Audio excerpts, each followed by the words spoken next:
Hello students, welcome to my YouTube channel. और आज हम करेंगे एक्सरसाइज 12.1 क्लास 7th की। हम ये मैथ्स कर रहे हैं सीबीएसई की चैप्टर 12 जो है हमारा एल्जेब्रिक एक्सप्रेशन हम कर रहे हैं। तो एल्जेब्रिक एक्सप्रेशन में आज हम करेंगे क्वेश्चन नंबर 5, 6 एंड 7। देखो क्वेश्चन नंबर 5 में हमें क्या गिवन है, classify into monomials, binomials and trinomials. तो देखो बेटा, मोनोमियल्स, बाइनोमियल्स एंड ट्राइनोमियल्स क्या होते हैं, जो टर्म्स होते हैं ना हमारे एल्जेब्रिक एक्सप्रेशन में, क्या होते हैं हमारे टर्म्स होते हैं। तो जिनमें देखो नंबर ऑफ टर्म्स 1 होता है, जिनमें नंबर ऑफ टर्म्स क्या होते हैं 1 होते हैं, उन्हें हम कहते हैं मोनोमियल। और जिनमें नंबर ऑफ टर्म्स कितने होते हैं 2, उन्हें हम कहते हैं बाइनोमियल्स। एंड जिनमें नंबर ऑफ टर्म्स कितने होते हैं 3, उन्हें हम कहते हैं ट्राइनोमियल। तो ये आपको एक्सप्रेशन में चेक करना है और उसके बाद आपको बताना है कि वो मोनोमियल है, बाइनोमियल है या ट्राइनोमियल है। ठीक है, तो बेसिकली आपको नंबर ऑफ टर्म्स पता करने हैं। तो इसमें आपका जो फर्स्ट पार्ट हमें गिवन है, इसमें देखो ये माइनस का साइन है, तो यहाँ पे कितने टर्म है हमारे, ये है फर्स्ट टर्म और ये है सेकंड टर्म। टोटल टर्म कितने 2, तो ये हमारा क्या हो जाएगा, ये हमारा होगा बाइनोमियल। बाइनोमियल इसमें देखो ये आपका सिंगल टर्म है, इसमें आपका कोई दूसरा टर्म तो इंक्लूड नहीं है, तो ये आपका है मोनोमियल। इसके बाद अगर हम थर्ड पार्ट देखते हैं, इसमें देखो कितने टर्म है, इसमें है 3 टर्म, 3 टर्म्स हैं, तो ये हमारा हो जाएगा ट्राइनोमियल। अगेन ये आपका सिंगल टर्म है, तो ये आपका हो जाएगा मोनोमियल।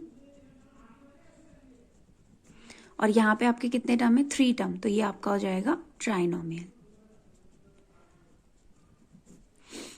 यहां पे भी अगर हम चेक करते हैं, यहां पे भी देखो 2 टर्म्स हैं, तो ये हमारा होगा बाइनोमियल। बाइनोमियल ये है हमारा सिंगल टर्म, तो ये है मोनोमियल। और ये भी हमारा सिंगल टर्म है, तो ये भी क्या हो जाएगा मोनोमियल। यहां पे देखो कितने टर्म है 1 2 3, 3 टर्म्स हैं, तो ये हमारा क्या हो जाएगा ट्राइनोमियल। अगेन यहाँ पे क्या है 2 टर्म्स है हमारे पास, तो ये हो जाएगा हमारा बाइनोमियल। यहाँ पे भी 2 टर्म्स हैं, तो ये भी हो जाएगा बाइनोमियल। और यहाँ पे हमारे कितने टर्म है 3, तो ये हमारा हो जाएगा ट्राइनोमियल।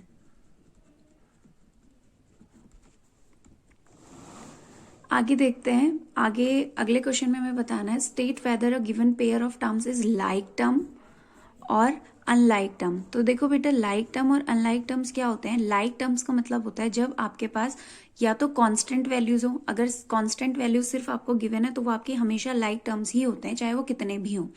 दूसरा क्या कंडीशन है लाइक टर्म्स की, कि कभी भी अगर आप लाइक टर्म्स देख रहे हो, कांस्टेंट और वेरिएबल एक साथ हैं, तो आपको देखना है आपके वेरिएबल्स हमेशा सेम होने चाहिए। मल्टीप्लाई में अगर वो आगे पीछे है तो कोई बात नहीं, लेकिन वो क्या है, उनका ऑर्डर चेंज हो सकता है, अलग हो सकता है, आगे पीछे हो सकता है, चौके, लेकिन वो सेम होने चाहिए।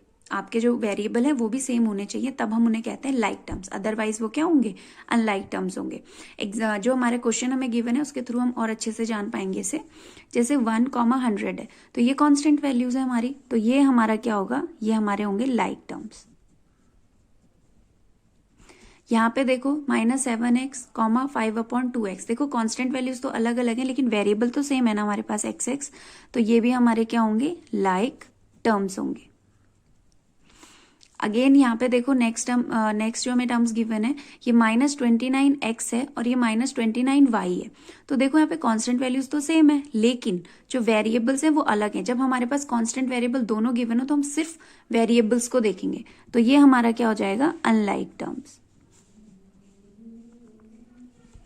यहाँ पे चेक करते हैं 14xy, 42yx, देखो ऑर्डर चेंज है, यहाँ पे xy है और यहाँ पे yx है। कांस्टेंट वैल्यूज भी हमें गिवन है जो ऑलरेडी डिफरेंट है, लेकिन मैंने आपको बताया अगर वेरिएबल हमें गिवन है तो हमें वेरिएबल को ही देखना है। xy ऑर्डर चेंज है, लेकिन है तो दोनों सेम ही, तो ये हमारे क्या हो जाएंगे, लाइक टर्म्स हो जाएंगे।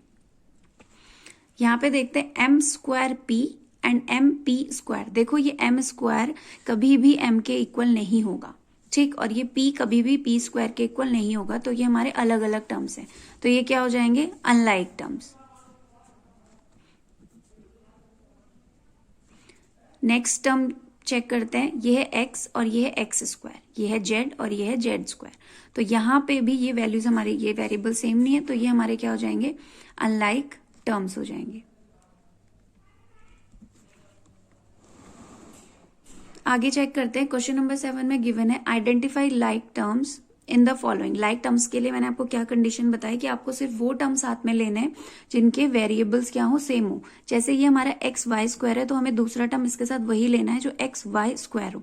तो चेक करते हैं। देखो ये एक्स स्क्वायर वाई है, ये एक्स है, ये एक्स स्क्वायर है, तो they are not going to be the same, तो ये आपका लाइक टर्म नहीं होगा। अगला चेक करते हैं एक्स वाई स्क्वायर।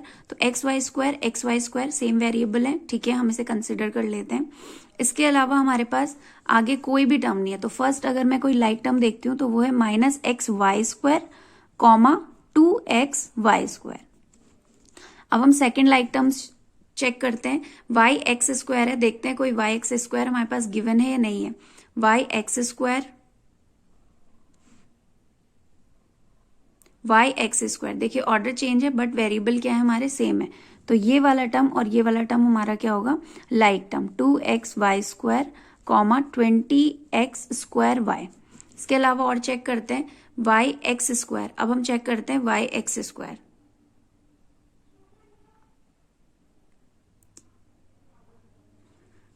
ये है हमारा माइनस वाई एक्स स्क्वायर और ये है हमारा वाई एक्स स्क्वायर, ठीक है। तो ये दोनों टर्म हमारे साथ में आएंगे। एक्स वाई स्क्वायर और एक्स स्क्वायर वाई तो अलग अलग हो गए ना, हमें तो एक्स स्क्वायर वाई चाहिए। तो पहला टर्म इसका माइनस, यहाँ पे आपका -4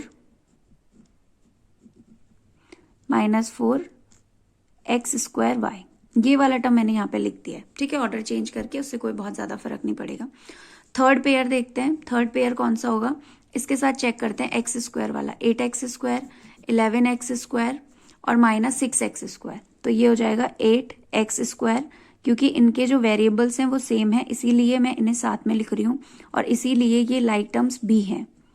फोर्थ में चेक करते हैं, वाई वाले चेक करते हैं।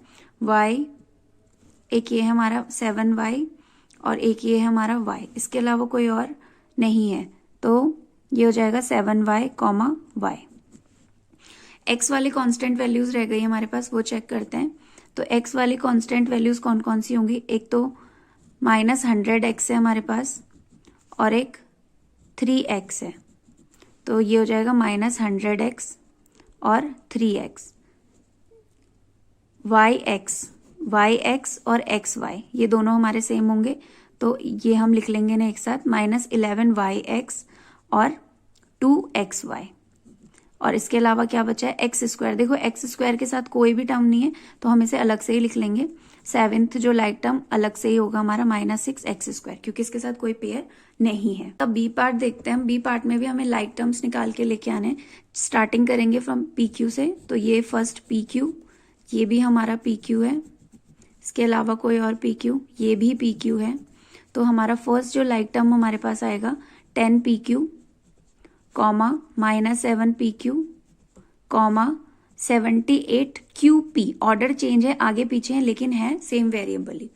सेकेंड पेयर ढूंढते हैं, ये है हमारा 7P।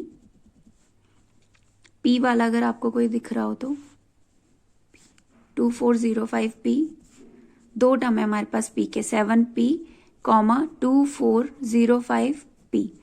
थर्ड टर्म देखते हैं। थर्ड क्या है हमारे पास लाइक टर्म्स, ये है Q, 8Q -100Q, that's it, 8Q और -100Q।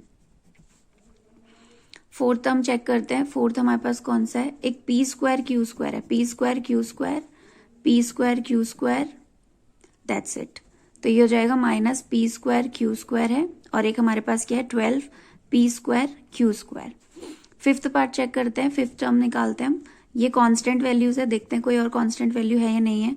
41, दो कांस्टेंट वैल्यूज है हमारे पास, -23 कॉमा 41। नेक्स्ट देखते हैं सिक्स में और क्या बचा है हमारे पास, P स्क्वायर बचा है, ये P स्क्वायर और ये P स्क्वायर, तो ये हो जाएगा -5P स्क्वायर और 701P स्क्वायर। ये लाइक टर्म हो गए। 7